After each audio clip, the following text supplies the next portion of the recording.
Saglit lang, Apo. Lolo, bilis! Lolo, kailan po ba kayo? Ano nangyari, Papa? Pa! Tuwagan ang ambulansya, bilis! Bilang tulong po, inataas sa puso yung Papa ko. Nasaan ako? Anong nangyari? Mr. Wilfredo, nasa ospital po kayo. Inatake po kayo sa puso. Sobrang taas ng blood pressure niyo. Nung isugod kayo dito, 200/160. Pero, maswerte po din kayo. Bihira yung mga nakakasurvive sa ganitong senaryo. Buti na lang, nakahingi agad ng saklolo ang anak ninyo at naitakbo kayo agad dito. Kung gusto pa ninyo makasama ng matagal ang pamilya ninyo at makitang lumaki ang mga apo ninyo, dapat agapan niyo po ito. Simula ngayong araw na to, dapat meron nang magbago.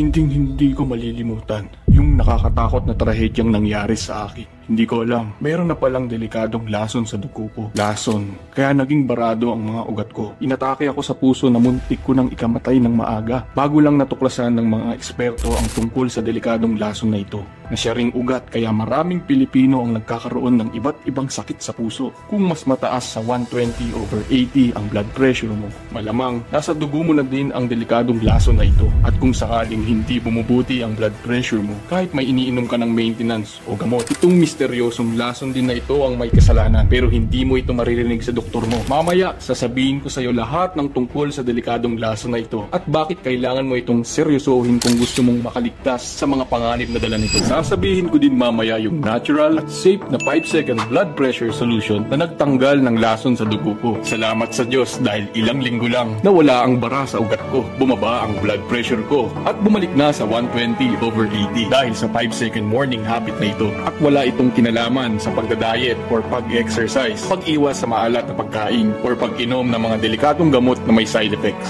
Itong simple, safe at natural blood pressure solution na ito din ang magbabago ng buhay mo. Araw-araw, pwede mo itong gawin para maalis ang mga bara sa ugat mo at bumaba ang high blood pressure mo. Mahigit 5,000 plus Filipinos na mga nanay, tatay, lolo at lola ang natulungan ng solusyon na ito mula sa pesteng high blood pressure. Kaya tapusin mo ang video na ito para sa wakas, makontrol mo ang kalusugan mo at mabuhay ng hindi nakaasa sa ibang tao. Mag-work ito kahit anong edad mo at kahit ilang taon ka nang may high blood pressure. Mag-work din ito kahit na may iniinom ka ng maintenance o gamot. Mag-work ito kahit overweight ka at kahit nagda-diet ka.